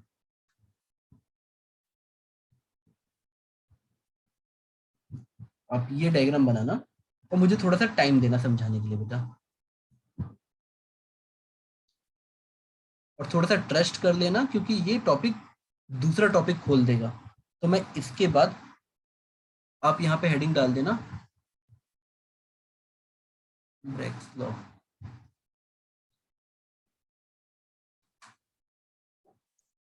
देखो बेटा एक्सरे क्या है, क्यों जरूरी है बेटा, ये पता है आप किसी भी मटेरियल के अंदर जाके पढ़ सकते हो लाइट की मदद से कि मटेरियल का अंदर से कंस्ट्रक्शन कैसा है। ये मटेरियल के बीच में दो लेयर्स हैं बेटा, डायग्राम अच्छे से बना लो।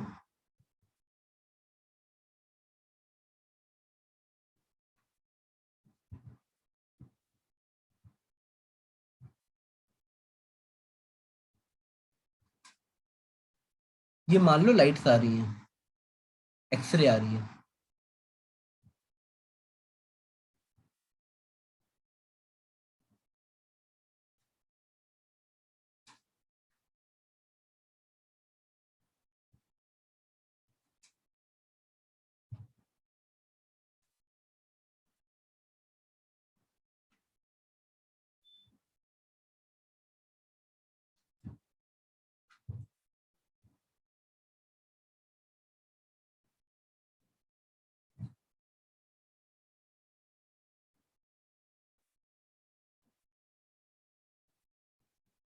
देखो बेटा ये कोई सरफेस पे लाइट आई, ये वाली लाइट रिफ्लेक्ट कर गई, ये अंदर जाके दूसरी लेयर से रिफ्लेक्ट करके आ रही है।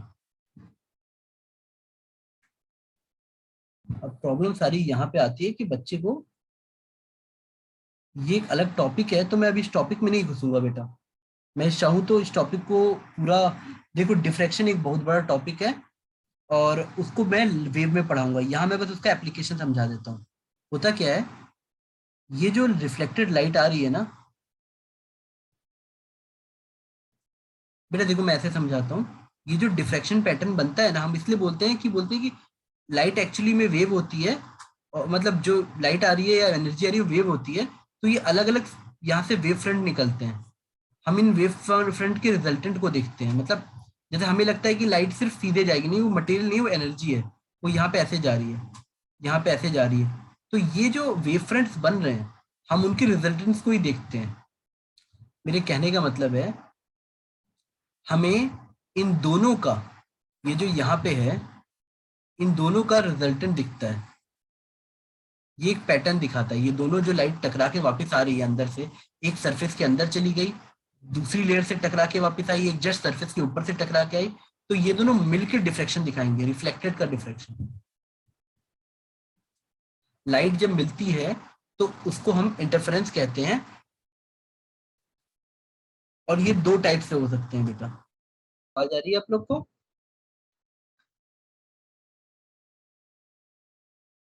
बेटा आप लोग सुन पा रहे हो?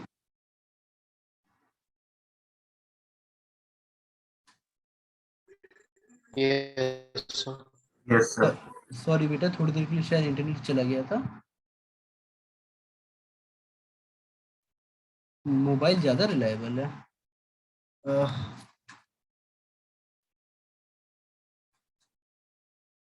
मैं समझाता हूँ, देखो। चलो मैं एक और कोशिश करता हूँ समझाने की। हम लोग को क्या दिखता है बेटा, इतना बात समझना कि जब दो लाइटें मिलती है ना, तो किसी भी पॉइंट पे दो तरीके से हो सकती है।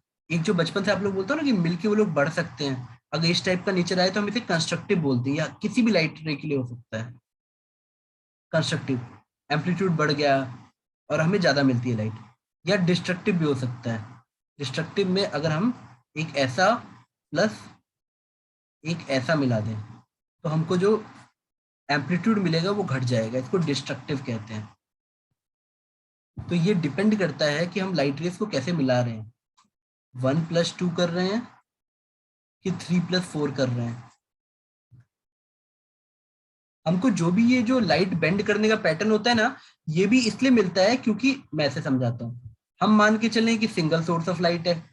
नहीं बेटा, ये सिंगल सोर्स ऑफ लाइट अपने आप में करोड़ों सोर्स ऑफ लाइट है। इस हर एक पार्टिकल से फिर एनर्जी निकल रही है। तो इन एनर्जी के रिजल्टेंट्स की ओर हम जब ज्वाइन करते हैं तो हमें ऐसा लगता है कि ये टेढ़ा हो गया है। बेंडिंग या डिफ्रैक्शन होता है। अब इसको तुम डायग्राम फॉर्म में ऐसे याद रखना कि सर अगर हम इलेक्ट्रॉन्स की पूरी बीम को ऐसे भेजें, अगर इलेक्ट्रॉन्स की बीम को हमने ऐसे भेजा तो थोड़ी देर बाद, एक डिस्टेंस के बाद, हमको ये बीम तक टेढ़ी मिलती है, और हम चाहें तो एक सरफेस पे ये मॉनिटर कर सकते हैं। क्या तुम्हें मेरी बात समझ आई बेटा?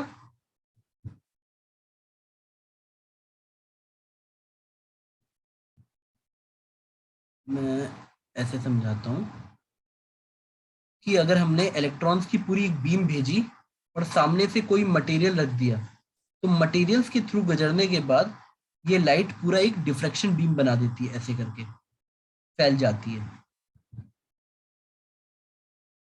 तो एक्सरे डिफ्रैक्शन भी लाइट की तरह ये दिखाता है कि लाइट सीधी ना चल के, यानी इलेक्ट्रॉन्स का फ्लो भी सीधा ना होके किसी मटेरियल या किसी से पास होने के बाद वो फैल जाता है।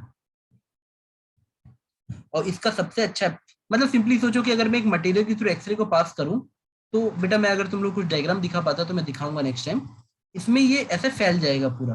तो ये ऐसा तभी हो सकता है जब एनर्जी होती है, कोई पार्टिकल ऐसे फैलता नहीं है जाके। तो अगर ये एनर्जी है तो हम ये बात समझ पाए कि अच्छा, सब एटॉमिक पार्टिकल भी वेव की तरह बिहेव करते हैं। अब मैं तुमको वो वाली इक्वेशन दिखा देता हूँ, ब्रैग्स वाली।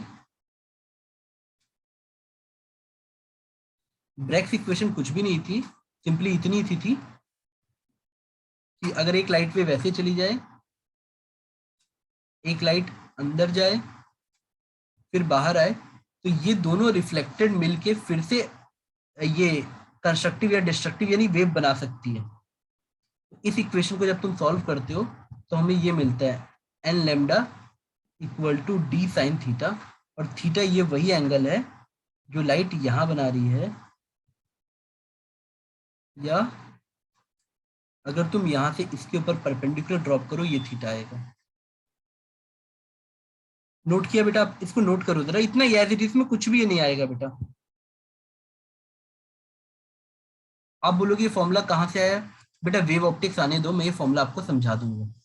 एन लैम्डा, और ये फॉर्मूला वही है कि अगर तुम्हें कंस्ट्रक्टिव चाहिए तो जो डिफरेंस होता है दोनों के पाथ में वो लैम्डा का मल्टीपल होता है। मतलब देखो, एक 5 बार चल के आई है, एक जस्ट 4 बार चल के वहां मिलते वक्त सेम पैटर्न बनाएगी, तो हम बोलेंगे भले ये, मतलब बस इन दोनों में डिफरेंस लैम्डा को होना चाहिए तो वहां मिलते वक्त कंस्ट्रक्टिव हो जाएगा। तो थ्योरी वही है, अगर मुझे कंस्ट्रक्टिव करना है कहीं पे, मुझे बेटा देखो डिस्ट्रक्टिव दिखता नहीं है ना, कंस्ट्रक्टिव होगा तो मुझे किसी स्क्रीन पे ज्यादा एक्स्ट्रा ब्राइटनेस दिखेगी। तो ये दोनों रिफ्लेक्टेड जब जब मिलके कुछ लाइट जला, मतलब कुछ ज्यादा ब्राइटनेस या इंटेंसिटी बढ़ाएंगे, तो मुझे ये पैटर्न मिलता है, N lambda equal to D sine theta, और डी ये डिस्टेंस होता है। ब्रैग्स को बेटा कुछ नहीं मिला था, उसको बस इतना मिला था कि एक्सरे जब आती है ना, तो उसका यूज करके हम ये स्पेसिंग निकाल सकते हैं पार्टिकल्स के बीच में। एक सिंपल जो वेव ऑप्टिक्स में पार्टिकल थ्योरी पढ़ेंगे कि कंस्ट्रक्टिव में पाथ डिफरेंस एन लैम्डा के बराबर है। D sine theta is path difference. अगर आपको समझना है तो डी साइन थीटा, जैसे ये लाइट इतना चल के आ गई, ये जो लाइट है जितना ये एक्स्ट्रा चली है, ये वाला डिस्टेंस जो मैं ऐसे क्रॉस कर रहा हूँ या कलर कर देता हूँ, इन दोनों लाइट में जो पाथ डिफरेंस है, मैं समझाता हूँ बेटा। देखो रियलिटी में सोचो, ये भी यहाँ तक चली, ये, रुको यार मैंने गलत कलर पेन यूज कर दिया, या ऐसे देखो पाथ डिफरेंस इतना है ये वाला, और यहाँ से भी एक ऐसा ड्रॉप कर दोगे परपेंडिकुलर, तो ये येलो येलो, ये वाला जो येलो है ये पाथ डिफरेंस है। मतलब जब तुम इसको निकालोगे तो डी साइन थीटा आएगा।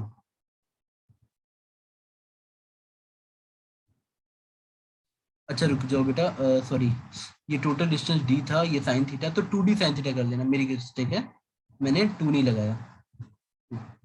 ये डी साइन थीटा आएगा, ओ से ए लिख लो, ए से बी, बेटा ये डिस्टेंस डी है ये वाला, और ये एंगल थीटा है, तो ये डी साइन थीटा और ये भी D sine theta. Path difference बेटा, दो लाइट जो चली हैं उन दोनों ने कितना अलग डिस्टेंस ट्रेवल किया है, मतलब समझो कि एक ने एक्स चला है और अगले ने वाई चला है, तो पाथ डिफरेंस, जैसे वाई लंबा कर लो, तो path difference is Y minus X only. तो हमने पाथ डिफरेंस को जब जब एन लेमडा के बराबर करते हैं तब हमें कंस्ट्रक्टिव मिलता है, वही लिखा है बस, और कुछ नहीं लिखा है। तो ब्रैग्स लॉ एक तरीके से हमें एटॉमिक स्पेसिंग पढ़ा देता है। तो बेटा ये बहुत बड़ा डिस्कवरी था कि एक्सरे यूज करके हम स्ट्रक्चर्स को अंदर से पढ़ सकते हैं। कहने को भले ही सिंपल सा लग रहा है, स्पेक्ट्रोस्कोपी करके एक ब्रांच ही खुल जाएगी साइंस में। मेरी बात समझ आई यहां तक? यस और डोंट वरी बेटा, ये इतनी बार रिपीट होगा कि आप बोर हो जाओगे, कि आपको बस ये समझ आता है कि पहली वेव को देखना है, दूसरी वेव को देखना है, और दोनों का जब आखिरी में मिलने वाली है, ये कहीं ना कहीं मिलेंगी, तो बस ये देख लेना है कि कितना ये डिस्टेंस डिफरेंस चली है, मतलब पाथ डिफरेंस कितना है। जैसे हमने यहाँ पे निकाल लिया ये वाला ओ ए बी, ये distance O A plus A B था और कुछ नहीं। ठीक है, यहां तक समझ आया बेटा?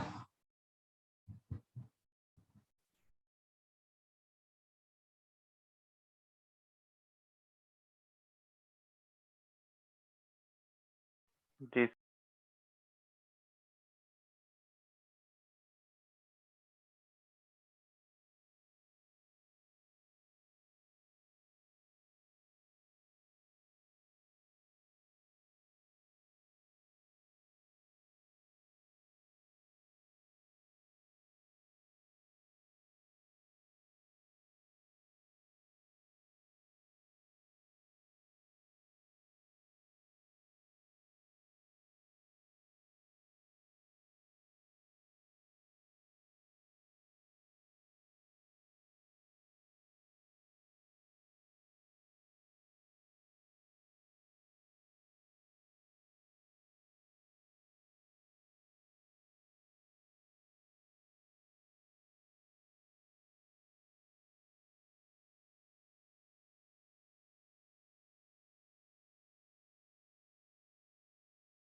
बेटा सॉरी, थोड़ी सा इमरजेंसी आ गई थी। बेटा मैं आगे बढ़ूं? Yes sir. Yes. बेटा मैं समझाता हूँ, एन क्या होता है, डिपेंडिंग ऑन द स्पेसिंग, ये पाथ, ये मैं ऐसे समझाता हूँ बेटा। देखो आपको ये वेव ऑप्टिक्स में पढ़ाया जाएगा बेटा। जैसे मान लो ये 5 साइकिल चली है, जैसे या 2 बना लेते हैं, आलसी इंसान है हम लोग, ये 2 लैम्डा बना देते हैं। मान लो अगली वाली ऐसे ही 7 लैम्डा चली है, 7 लैम्डा। तो कभी भी बेटा, लैम्डा मतलब ये एक डिस्टेंस आता है, पूरा बना लेना, ठीक है। अगर मैं कभी भी इन 2 वेव से बोल रहा हूँ कि तुम जहां मिलो, देखो बेटा हो सकता है ना पहले वाले का सोर्स यहाँ हो, दूसरे वाले का सोर्स यहाँ हो, पर ये लाइट यहाँ मिल रही है, तो इसके लिए तो हो सकता है 2 ही चलना पड़े, इसके लिए 7 चलना पड़ेगा। तो जब ये मिलके यहाँ ब्राइटनेस तभी शो करेगी, ब्राइटनेस तभी शो होगी जब इनका पार्ट डिफरेंस इंटीग्रल मल्टीपल हो, मतलब n is just a integer, 7 lambda minus 2 lambda 5 lambda. क्या आपको मेरी बात समझ आई बेटा? Yes. ये, और बेटा ये देखो, d चेंज होगा ना तो n चेंज हो जाएगा। जो लाइट आ रही है उसका लैम्डा फिक्स होता है बेटा, लैम्डा फिक्स है, तो अगर आप d चेंज करोगे तो डिस्टेंस ज्यादा चलना पड़ेगा, तो अपने आप वो चेंज हो जाएगा बेटा, ठीक है। आगे बढ़े बेटा। आप सिंपली इतना याद रखना, n is just an integer.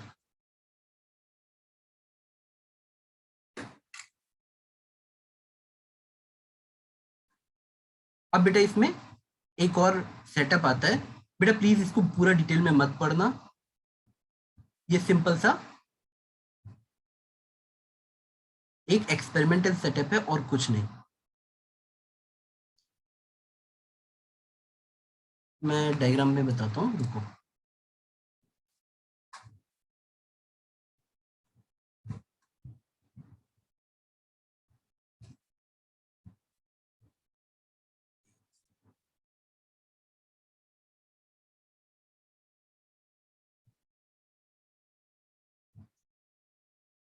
कुछ हुआ नहीं था बेटा, देखो एक क्रॉम्पटन ने एक एक्सपेरिमेंट किया था और उसने बस ये डिफ्रैक्शन वाला डायग्राम बनाया था। तो अगर आपको कभी एनसीईआरटी या कहीं पे कोई डायग्राम बहुत डरावना सा दिखे और जो आपको समझ नहीं आ रहा है, तो आपको कुछ नहीं करना है, आपको बस ये समझना है कि उसमें से डिफ्रैक्शन दिखाने की कोशिश की गई है। मेरे को डायग्राम सही से बना देता हूँ बेटा।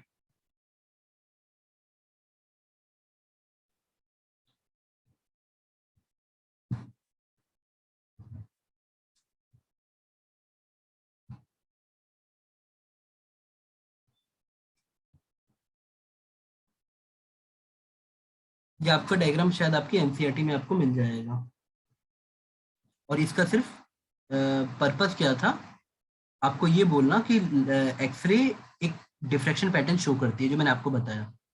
अगर आपको एनसीईआरटी में कॉम्पटन एक्सरे मिले या इलेक्ट्रॉन डिफ्रैक्शन पैटर्न मिले, तो ये सिर्फ आपको डायग्राम एनसीईआरटी में बड़ा सा दिखेगा, ये एग्जाम में कभी नहीं आता है, किसी इसमें से न्यूमेरिकल नहीं बन सकता है।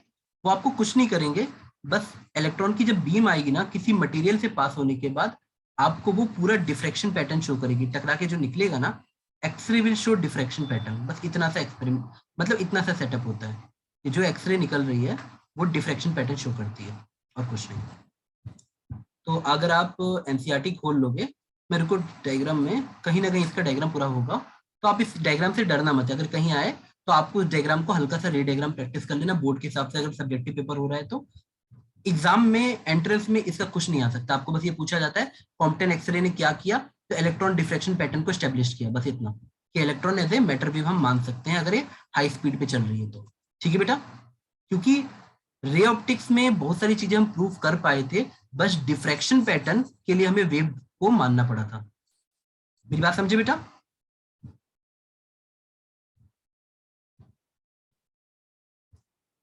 Yes, sir. Yes. सर। चलो बेटा मैं 1-2 क्वेश्चन और देता हूँ, आप लोग क्वेश्चन करो। तो मेरे ख्याल से अगर आप इसके उस पे कर सकते हो, आप क्वेश्चन एक्सरे के ऊपर आप क्वेश्चन कर सकते हो बेटा। बस आप लोग जब रिवीजन करना तो 1-2 बार ज्यादा उसको पढ़ना, कैरेक्टरिस्टिक्स और उसको एक्सरे को, वही कॉन्सेप्ट है, बाकी सब आपका हो जाता है बेटा।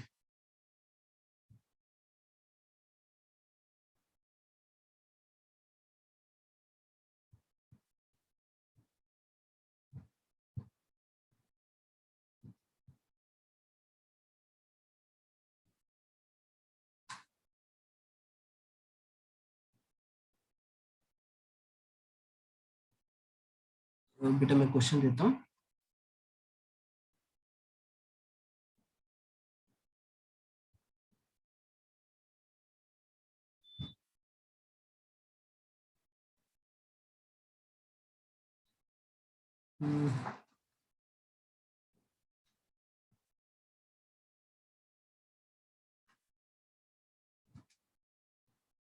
रुक जाओ बेटा, देखो ये प्रॉपर्टी बेस्ड क्वेश्चन है।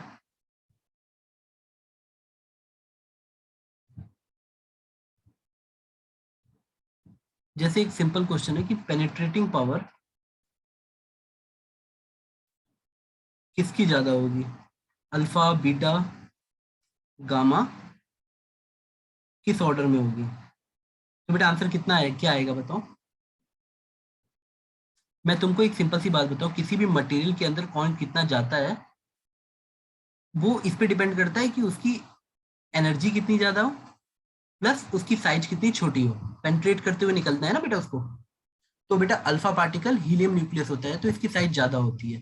सबसे हाई पेनिट्रेशन किसकी होगी बेटा? गामा की हाईएस्ट पेनिट्रेशन होगी क्योंकि प्योर एनर्जी रहता है।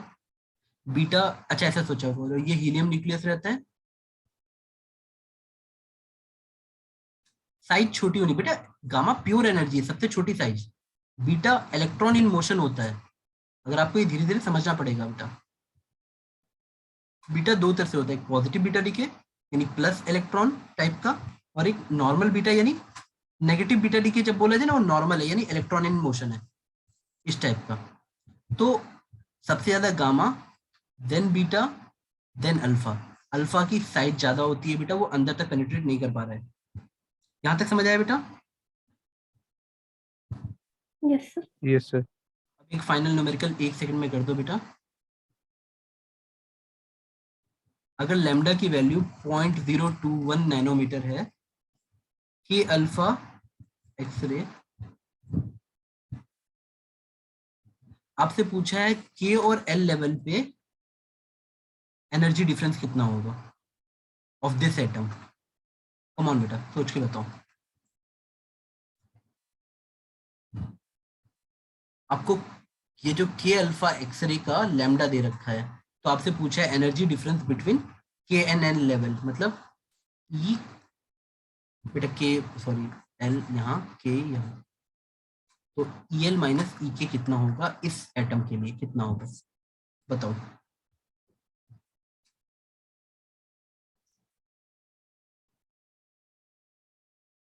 कर लोगे?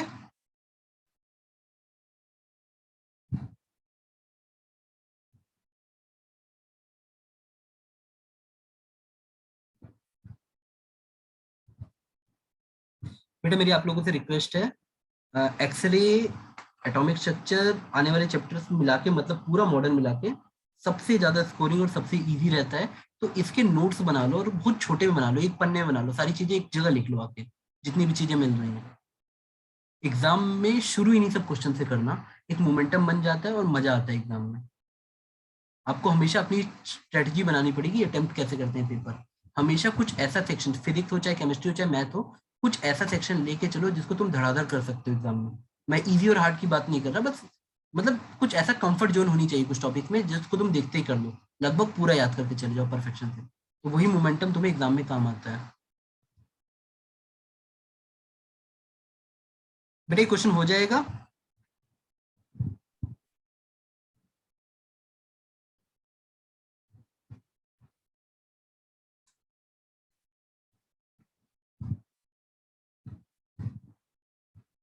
देखो बेटा, अगर तुम इसको ज्यादा ज्यादा प्रैक्टिस करोगे तो तुम्हें कुछ इस फॉर्म में याद हो जाता।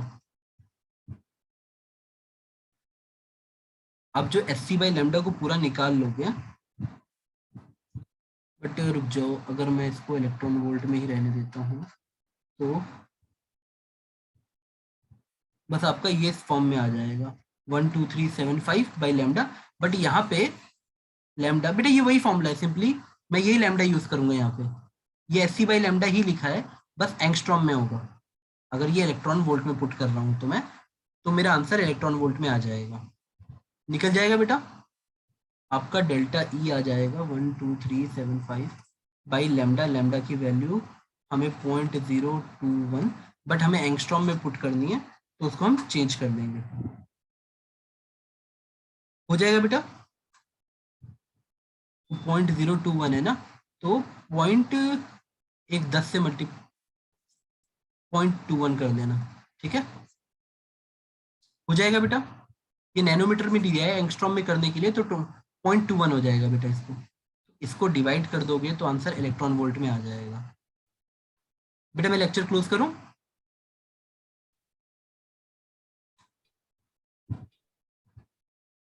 Thank you.